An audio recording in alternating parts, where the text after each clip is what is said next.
साथियों को नमस्कार और मेरे इस यूट्यूब मंच पर आप सभी लोगों का बहुत बहुत स्वागत है। आज हम जिस चर्चा को लेकर आए हैं उसका है संघ लोक सेवा आयोग। ये एमपीपीएससी प्रारंभिक परीक्षा के यूनिट 10 के अंतर्गत जो है जिसमें सांविधिक और संवैधानिक आयोगों की चर्चा है, उसी में हम लोग आज अध्ययन करेंगे संघ लोक सेवा आयोग का। तो सबसे पहले मैं आपको बताना चाहता हूँ कि संघ लोक सेवा आयोग का जो गठन है वो अनुच्छेद 315 के अंतर्गत किया गया है। आर्टिकल 315 के अंतर्गत इसका गठन किया गया है। वर्तमान स्वरूप इसका 26 जनवरी 1950 जो है माना जाता है। कार्यालय की बात करें तो धौलपुर हाउस में जो है इसका जो ऑफिस है उसको धौलपुर हाउस के नाम से जानते हैं, जो कि शाहजहां रोड नई दिल्ली में स्थित है। सामान्यतः यूपीएससी की स्थापना की बात की जाए तो 1923 में एक कमीशन बना था जिसका नाम था ली कमीशन या ली आयोग।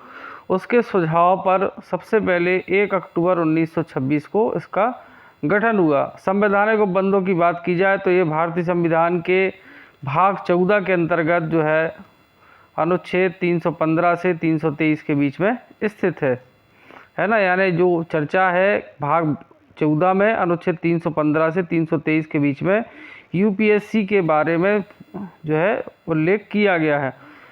यूपीएससी का जो प्रतिवेदन है वह राष्ट्रपति को प्रेषित को ज्ञापित होता है और राष्ट्रपति द्वारा ही इनको इसके जो अध्यक्ष हैं और सदस्य उनको राष्ट्रपति द्वारा हटा दिया जाता है। जो हटाने की जो प्रक्रिया है, नियुक्ति भी इनकी राष्ट्रपति करता है। चलिए संरचना की बात करें तो इसमें एक अध्यक्ष होते हैं और 10 मेंबर होते हैं। वर्तमान में इसके अध्यक्ष डॉक्टर मनोज सैनी है। सचिव जो है वसुधा मिश्रा है। कार्यकाल की बात करें तो 6 वर्ष या 65 वर्ष जो भी पहले पूर्ण हो। पहले अध्यक्ष की बात की जाए सर रॉस बारकर जो है इसके पहले अध्यक्ष थे। प्रथम अगर भारतीय की बात की जाए तो एच.के. कृपलानी जो है इसके पहले भारतीय अध्यक्ष थे। महिला अध्यक्ष की बात की जाए तो रोज विलियम मैथ्यू जो है इसकी पहली अध्यक्ष थी। और पहले मुस्लिम अध्यक्ष की बात की जाए तो जे.एम. कुरैशी। ये बड़ी इंपॉर्टेंट चीज़ें स्लाइड की आप लोग स्क्रीनशॉट भी ले सकते हैं। अब आयोग की बात करें तो 2 महत्वपूर्ण कमीशन है, एक एचिशन है और एक इस्लिंगटन आयोग है। राष्ट्रपति सिविल सेवाओं में प्रवेश की अधिकतम व न्यूनतम आयु सीमा का निर्धारण करता है। प्रतियोगी परीक्षाओं का भारत या इंग्लैंड में आयोजन ये इस्लिंगटन आयोग से डिसाइड हुआ था। चलिए संवैधानिक प्रावधानों की बात करें तो भारतीय संविधान का जो भाग 14 है और उस भाग 14 में अनुच्छेद 315 के अंतर्गत जो है स्वायत्त और संवैधानिक संस्था के रूप में यूपीएससी का जो है का प्रावधान किया गया है। आर्टिकल 315 से 323 तक आयोग के संगठन, सदस्यों की नियुक्ति, पदमुक्ति, स्वतंत्रता, शक्ति और कार्यों का वर्णन किया गया है। चलिए हम लोग थोड़ा विस्तार से जान लेते हैं अनुच्छेदों को। सामान्यतः एक संक्षिप्त परिचय भी अनुच्छेदों का दिया जा सकता था, लेकिन चूंकि यहाँ से सवाल बन सकते हैं इसलिए हम इन अनुच्छेदों को डिटेल में जानने की कोशिश करेंगे। अनुच्छेद 315 जो है वो संघ और राज्यों के लिए लोक सेवा आयोग की बात करता है। इसके उपबंध 1 के अंतर्गत इस अनुच्छेद के उपबंधों को अधीन रहते हुए संघ के लिए एक लोक सेवा आयोग और प्रत्येक राज्य के लिए एक लोक सेवा आयोग होगा। ये 315 के पहले खंड में कहा गया है।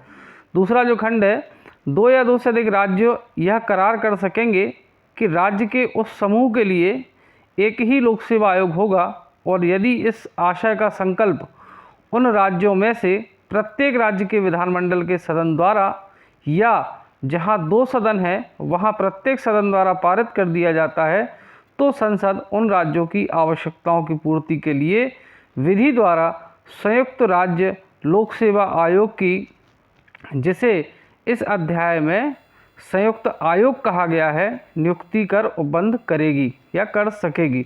तो कहने का मतलब ये है कि अगर 2 राज्य इस आशय का कोई संकल्प पारित कर दें, है ना, तो यूपीएससी जो है ना, तो जो सरकार है कहना चाहिए कि ये 2 या 2 से अधिक राज्य है ना, और इसके लिए जो है संयुक्त लोक सेवा आयोग है ना। तो महत्वपूर्ण बात है कि संसद को ये शक्ति प्रदान की गई है कि वह इनके लिए एक आयोग का गठन कर दे, लेकिन उसके लिए आवश्यक क्या है कि दोनों राज्यों द्वारा अलग अलग संकल्प पारित होना चाहिए। और जिन राज्यों में दो है मतलब विधानमंडल भी है और विधानसभा भी है ना, तो वहाँ पे क्या है दोनों सदनों द्वारा वह जो संकल्प है वह पारित होना चाहिए। तब ऐसी स्थिति में संसद क्या करेगी, दोनों के लिए क्या कर देगी, एक संयुक्त लोक सेवा आयोग बना देगी। अब आते हैं आर्टिकल 316 में, जिसमें सदस्यों की नियुक्ति और पदावधि के बारे में बात है। लोक सेवा आयोग के अध्यक्ष और अन्य सदस्यों की नियुक्ति यदि वह संघ लोक सेवा आयोग या संयुक्त आयोग है तो राष्ट्रपति करेगा। मतलब अगर यूपीएससी की बात की जाए, है ना, और जो ज्वाइंट पीएससी है इसे, है ना, इनकी नियुक्ति करेगा राष्ट्रपति, और स्टेट लेवल पे जो नियुक्ति करेगा वो राज्यपाल करेगा। अब देखिए इसमें दूसरा पॉइंट क्या है, परंतु प्रत्येक लोक सेवा आयोग के सदस्यों में से यथाशक्य निकटतम आधे ऐसे व्यक्ति होंगे जो अपनी अपनी नियुक्ति की तारीख पर भारत सरकार या किसी राज्य की सरकार के अधीन कम से कम 10 वर्ष तक पद धारण करेंगे। मतलब कहना चाहिए कि ये लोक सेवा आयोग में जो सदस्य हैं उनमें निकटतम जो है आधे ऐसे व्यक्ति होना चाहिए जो 10 साल तक क्या हो, राज्य जो है संघ सरकार के पद धारण कर चुके हों, है ना। और ये 10 साल की अवधि की संगणना कैसे होगी करना में, इस संविधान के प्रारंभ से पहले की ऐसी अवधि भी सम्मिलित की जाएगी, यानी हमारा जो संविधान बना था उसके पहले की ऐसी अवधि भी सम्मिलित की जाएगी जिसमें क्या है कि अगर वो भारत में क्राउन के अधीन सेवा में रहे हो या देशी राज्य की सरकार के अधीन रहे हो तो भी उसको काउंट किया जाएगा, है ना। मतलब 10 साल होना ये अनिवार्य है। और अगर संविधान के पहले की बात है तो उसमें भारत में क्राउन के अधीन अगर उनकी सर्विस रही हो और देशी राज्य सरकार की, तब भी वो इसके लिए एलिजिबल हो जाएंगे। आर्टिकल 317 की बात करें, लोक सेवा आयोग के किसी सदस्य का हटाया जाना या निलंबित किया जाना, तो खंड 3 के उपबंध के अधीन रहते हुए लोक सेवा आयोग के अध्यक्ष या किसी अन्य सदस्य को केवल कदाचार के आधार पर राष्ट्रपति जो है इसको हटाता है। तो ऐसे आदेश से उसे पद से हटाया जाएगा जो उच्चतम न्यायालय यानी सुप्रीम कोर्ट को राष्ट्रपति द्वारा निर्देश किए जाने पर उस न्यायालय द्वारा अनुच्छेद 145 के अधीन इस निमित्त विहित प्रक्रिया के अनुसार की गई जांच पर यह प्रतिवेदन किए जाने के पश्चात किया गया है कि यथास्थिति अध्यक्ष या ऐसे किसी सदस्य को ऐसी किसी आधार पर हटा दिया जाए। यानी इसमें क्या है कि जो कदाचार की स्थिति में राष्ट्रपति हटाएगा, लेकिन उसके लिए वह क्या करेगा, उच्चतम न्यायालय की सहायता लेगा और उसके लिए अनुच्छेद 145 के अंतर्गत जो है इस विहित प्रक्रिया को अपनाएगा। चलिए, आयोग के अध्यक्ष या किसी अन्य सदस्य को जिसके संबंध में खंड 1 के अधीन उच्चतम न्यायालय को निर्देश किया गया है कि संघ लोक सेवा आयोग या संयुक्त आयोग की दशा में राष्ट्रपति और राज्य आयोग की दशा में राज्यपाल उसके पद से तब तक के लिए निलंबित कर सकेगा जब तक राष्ट्रपति ऐसे निर्देश पर उच्चतम न्यायालय का प्रतिवेदन मिलने पर अपना आदेश पारित नहीं कर देता। मतलब एक बात और भी कही है, निलंबन से संबंधित है ना, कि अगर यूपीएससी और संयुक्त आयोग है तो उसके संबंध में राष्ट्रपति, है ना, और राज्यपाल राज्य स्तर पर ये निलंबन का काम कर सकते हैं। किसका कर सकते हैं? निलंबन। बर्खास्त नहीं कर सकते, खाली निलंबन। और हटाने की जो शक्ति किसके पास है? वो केवल है राष्ट्रपति, जिसके लिए वो उच्च न्यायालय के प्रतिवेदन पर काम करेगा। चलिए, अब इसके खंड 1 में किसी बात के होते हुए भी यदि लोक सेवा आयोग का यथाशक्ति अध्यक्ष या कोई अन्य सदस्य दिवालिया हो जाए, अपनी पदावधि में अपने कर्तव्यों के बाहर के किसी भी सवेतन नियोजन में लगा हो, राष्ट्रपति की राय में मानसिक और शारीरिक रूप से शैथिल्य हो, तो ये कारण भी बनते हैं, है ना। अगला है अनुच्छेद 318 आयोग के सदस्य और कर्मचारियों की सेवा की शर्तों के बारे में विनियम बनाने की शक्ति के बारे में। तो संघ लोक सेवा आयोग या संयुक्त आयोग की दशा में राष्ट्रपति बनाएगा, और राज्य आयोग है तो राज्यपाल को शक्ति दिए गए है कि वो अपने जो आयोग के सदस्य हैं और कर्मचारी हैं उनकी सेवा शर्तों के बारे में नियम बनाए, है ना। यूपीएससी और जो संयुक्त आयोग है, जैसे हम ज्वाइंट कहेंगे, है ना, ये दोनों रहेंगे तो इसमें राष्ट्रपति बना देगा, और अगर राज्य की बात है तो राज्यपाल बना देगा।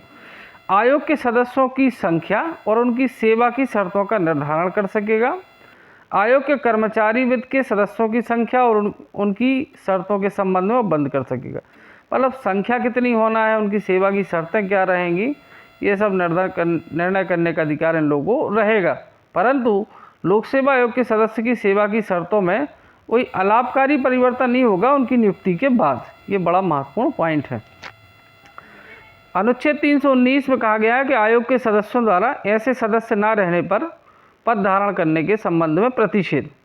संघ लोक सेवा आयोग का अध्यक्ष भारत सरकार या किसी राज्य सरकार के अधीन किसी भी और नियोजन में पात्र नहीं होगा। यानी जो यूपीएससी का अध्यक्ष है वह भारत या राज्य सरकार में कहीं भी जो है नियोजन का पात्र नहीं होगा। अब दूसरी बात है, अगर राज्य लोक सेवा आयोग का अध्यक्ष है, जैसे मान लो एमपीपीएससी उदाहरण के लिए, है ना, तो अगर राज्य लोक सेवा आयोग का अध्यक्ष है तो संघ लोक सेवा आयोग में अध्यक्ष सदस्य के रूप में तो वह नियोजन पा सकता है, या किसी अन्य राज्य में चला जाए वहाँ अध्यक्ष के रूप में नियुक्ति का पात्र होगा, किंतु भारत सरकार या किसी अन्य राज्य की सरकार के अधीन किसी अन्य नियोजन का पात्र नहीं होगा। यानी जो एमपीपीएससी के अध्यक्ष हैं, एमपीपीएससी के उदाहरण के लिए एमपीपीएससी के जो अध्यक्ष हैं वो यूपीएससी में मेंबर या अध्यक्ष तो बन सकते हैं, वो किसी अन्य राज्य में भी अध्यक्ष बन सकते हैं, लेकिन वो भारत सरकार या राज्य किसी और नियोजन में नहीं उनको लगाया जा सकता। ठीक है, अब देखो, अगर अब तो ये अध्यक्षों की बात हो गई, अब बात करें इनके सदस्यों की, कि अगर कोई यूपीएससी का मेंबर है तो वो आयोग तो यूपीएससी के अध्यक्ष के रूप में या किसी राज्य लोक सेवा आयोग के अध्यक्ष के रूप में नियुक्त होने का पात्र होगा, किंतु भारत सरकार या किसी राज्य सरकार के अधीन अन्य नियोजन का पात्र नहीं होगा। मतलब यूपीएससी का मेंबर यूपीएससी का अध्यक्ष बन सकता है, किसी राज्य लोक सेवा आयोग का अध्यक्ष बन सकता है, लेकिन अन्य नियोजन में नहीं होगा। अब ऐसे ही अगर कोई एमपीपीएससी का बोर्ड मेंबर है ना, तो उसके संबंध में भी यही बात है ना, कि वो यूपीएससी में मेंबर बन सकता है, अध्यक्ष बन सकता है ना, किसी अन्य राज्य लोक सेवा आयोग का अध्यक्ष नियुक्ति का पात्र होगा, लेकिन अन्य कोई नियोजन जो भारत सरकार का हो, है ना, या राज्य सरकार का, वहाँ पात्र नहीं होगा, मतलब उसको उसमें एलिजिबिलिटी नहीं मिलेगी। अब आर्टिकल 320 है, लोक सेवा आयोग के कार्य क्या हैं। संघ और राज्य लोक सेवा आयोग का कर्तव्य होगा कि वे क्रमशः संघ की सेवाओं और राज्य की सेवाओं में नियुक्ति के लिए परीक्षाओं का संचालन करें। महत्वपूर्ण कार्य, यदि संघ लोक सेवा आयोग से कोई 2 या अधिक राज्य ऐसा करने का अनुरोध करते हैं तो उसका यह कर्तव्य होगा कि वह ऐसी किन्हीं सेवाओं के लिए जिनके लिए विशेष अर्हता वाले अभ्यर्थी अपेक्षित हैं, संयुक्त भर्ती की स्कीमें बनाने और उनका प्रवर्तन करने में उन राज्यों की सहायता करेगा, है ना। ये भी एक पॉइंट है, इसको भी देखना इम्पोर्टेंट है। आर्टिकल 321 लोक सेवा आयोग के कृत्यों का विस्तार करने की शक्ति।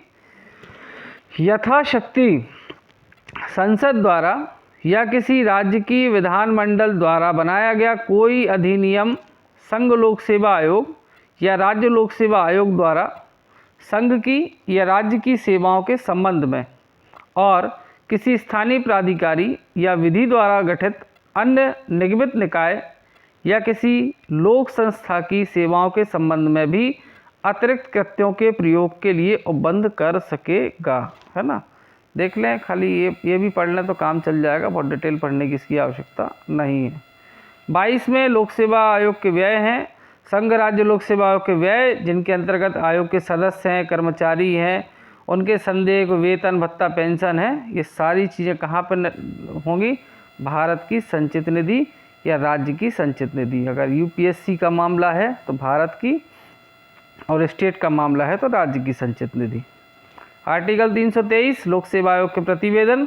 संघ लोक सेवा आयोग का कर्तव्य होगा कि वो राष्ट्रपति को आयोग द्वारा किए गए कार्यों के बारे में प्रतिवेदन दे। पहले यूपीएससी राष्ट्रपति को प्रतिवेदन क्या देगा? प्रतिवेदन। और राष्ट्रपति ऐसे प्रतिवेदन प्राप्त होने पर उन मामलों के संबंध में यदि कोई हो जिनमें आयोग की सलाह स्वीकार नहीं की गई हो, ऐसी अस्वीकृति के कारणों को स्पष्ट करने वाले ज्ञापन सहित उस प्रतिवेदन की प्रति संसद के प्रत्येक सदन के पटल रखाएंगे। यानी यूपीएससी अपना जो प्रतिवेदन है वो राष्ट्रपति को देगा और कोई सिफारिश भी देता है, जिसे राष्ट्रपति स्वीकार नहीं करे तो उसमें अस्वीकृति अगर बनती है, राष्ट्रपति की अगर जो है अस्वीकृति बनती है, अगर अस्वीकृति बनती है तो उस पर उसको कारण देना पड़ेगा और उसको क्या करना पड़ेगा? संसद के पटल पर रखवाना होगा। राज्य का यह कर्तव्य होगा, जो राज्य आयोग है उसका भी कर्तव्य होगा कि राज्य के राज्यपाल को आयोग द्वारा किए गए कारणों से प्रतिवेदन दे। और संयुक्त आयोग का भी यह कर्तव्य होगा कि ऐसे राज्यों में से प्रत्येक के जिनकी आवश्यकताओं की पूर्ति संयुक्त आयोग द्वारा की जाती है, राज्यपाल को उस संबंध में आयोग द्वारा किए गए कार्यों के बारे में प्रतिवर्ष प्रतिवेदन देना होगा।